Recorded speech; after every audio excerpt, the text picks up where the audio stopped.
Terima kasih. Perkenalkan nama saya Andri Julius Siomping dari mahasiswa Ilmu Tanah dengan nomor mahasiswa 2305 1080 1043.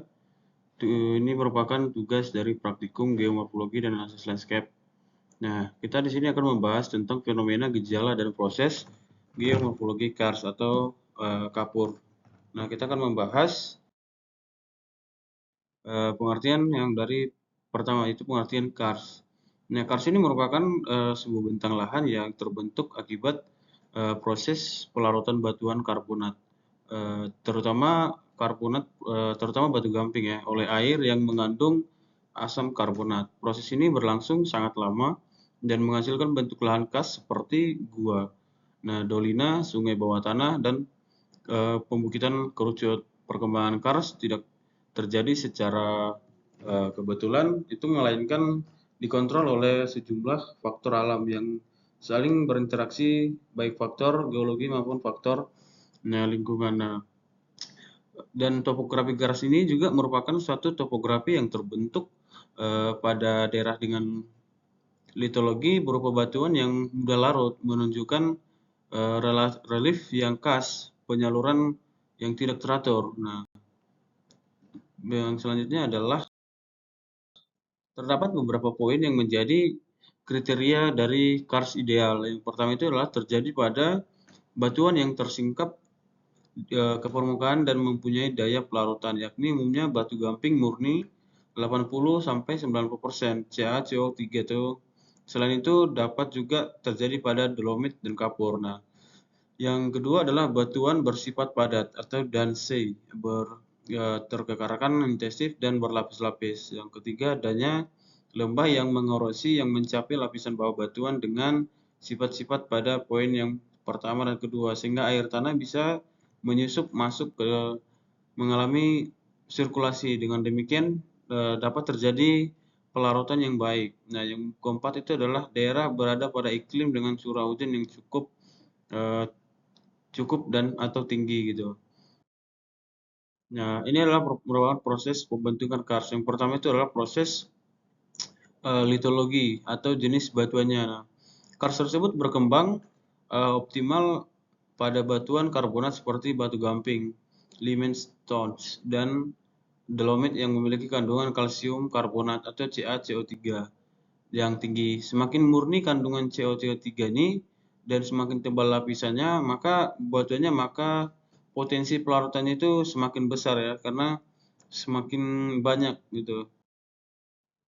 Nah, di sini kita akan membahas tentang faktor yang mempengaruhi bentang alam kars. Yang pertama itu adalah eh, faktor fisik, atau yang pertama itu adalah ketebalan batu gamping. Nah, maksudnya di sini adalah ketebalan batu gamping yang baik untuk perkembangan kars adalah batu gamping yang tebal, dapat masif atau yang terdiri dari beberapa lapisan dan membentuk unit batuan yang tebal. Nah, yang berikutnya adalah porositas dan permeabilitas. Nah, porositas dan permeabilitas sangat berpengaruh dalam sirkulasi air dalam batuan. Nah, semakin besar porositas sirkulasi air akan semakin lancar sehingga proses kartifikasi akan semakin intensif. Nah, yang berikutnya adalah intensitas struktur. Nah, ini akan merupakan zona kekar, zona lemah yang mudah mengalami pelarutan dan erosi, sehingga dengan adanya kekar dalam batuan, proses pelarutan itu berlangsung intensif. Nah, yang berikutnya adalah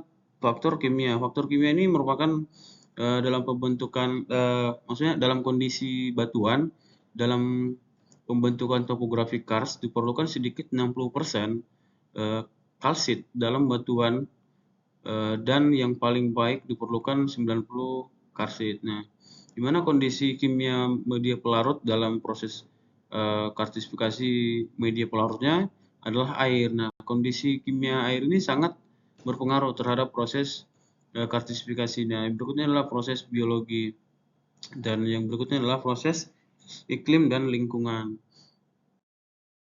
Nah, di sini yang kedua adalah struktur geologi seperti rekahan atau joint. Nah, faktor ini juga merupakan patahan atau fault dan bidang berlapis sangat menentukan arah dan intensitas perkembangan kars. Nah, rekahan menjadi jalur utama infiltrasi air hujan ke dalam batuan. Nah, melalui rekahan inilah air yang mengandung asam karbonat pelarut batuan secara vertikal maupun horizontal itu semakin banyak dan rapat sistem rekahan, maka semakin cepat terbentuk lorong gua. Nah, ini merupakan gambar dari sebuah struktur geologinya.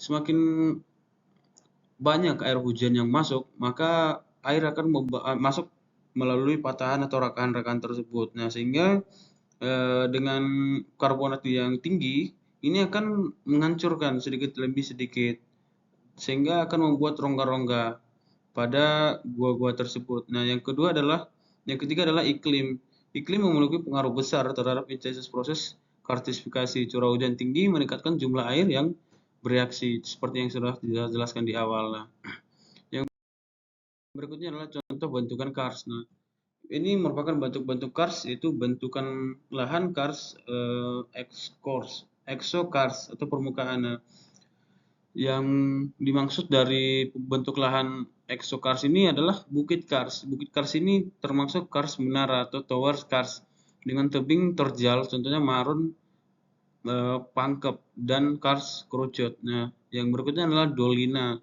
Dolina ini diartikan sebagai cekungan tertutup terbentuk mangkuk atau corong yang merupakan ciri utama dari kars.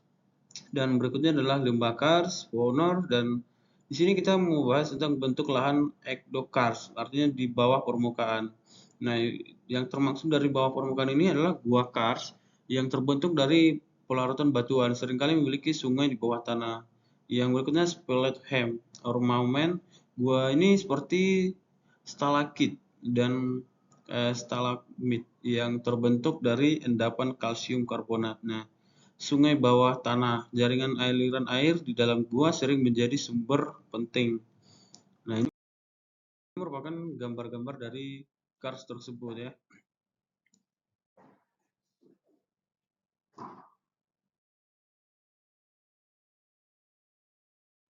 Nah, dan selanjutnya ini merupakan kars yang ada di bawah permukaan, di mana dalam gua tersebut kita lihat di gambar tersebut merupakan gua yang memiliki sumber air. Ini merupakan air yang turun dari permukaan tanah, sehingga kalau kita lihat ini akan mengalami infiltrasi, sehingga air-air tersebut yang dari permukaan akan berada di bawah gua tersebut. Ini merupakan gambar kars yang ada di gua. Terima kasih. Ya, sekian penjelasan dari saya tentang kars atau kapur. Terima kasih.